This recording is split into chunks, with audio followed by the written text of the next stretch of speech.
दीजिए, तनी घिउ के दियरिया जरा दीजिए। ए सुनो तनी ना हम सुतल बानी। ए पिया फलवा से दौरा सजा दीजिए, तनी घिउ के दियरिया जरा दीजिए। दौरा उठावे खातिर कोहेली सजावे खातिर काहे तहर मनया न साता हो। अरे चलबे की करबे देरी तोहर पाउडर पो ए धनी पाउडर पो तोहर पाउडर पो ताता हो होने सनलाइट कम होइल जाता हो। शीशा में मुहनी देखाता हो देखयो रंग के बेरा निकल जाता हो। अरे बस हो गइल जी।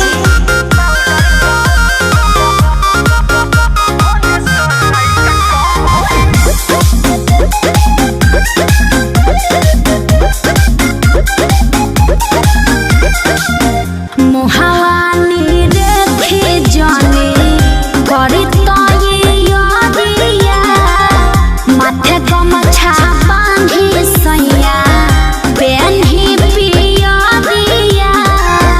अरे समझा ना समझाइए लो अब बुझाते लइखे घट पूजा खाती जाता रू की बाराती जाता रू जाके छठी मई के घटिया पह पूजा करबू की संहति जाता रू। ए हो पिया सौरी तनी दरयौरी, अब काहे बीपी बढ़ल जाता हो। ते अपना हिप्पी के फेरा बाड़े के हमरा बीपी के तोहर पाउडर पो हनी पाउडर पो तोहर पाउडर पो ताता हो होने सनलाइट कम होइल जाता हो गइल जी। शीशा में मुहनी देखाता हो देखयो रंग के बेरा निकल जाता हो।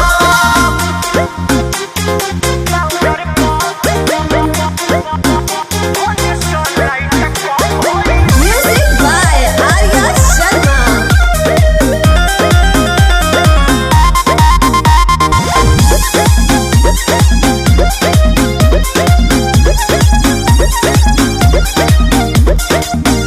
जाय खातिर बहारी सिंगार बा जरूरी, काहे नइखे बुझत पिया बोलू विष्णुपुरी।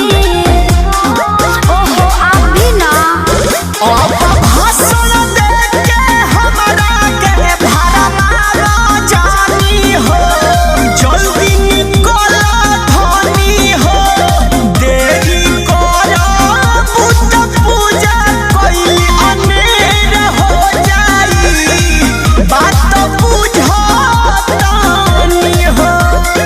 बुझे तनी होलिया लगाव तनी ललिया, जल्दी से फूल ही पछाता हो। तब ठीके लगा तारू चला तोहर पाउडर पो ए धनी पाउडर पो तोहर पाउडर पो ताता हो होने सनलाइट कम होइल जाता हो। शीशा में मुहनी देखाता हो देखयो रंग के बेरा निकल जाता हो। अच्छा ठीक बा चली।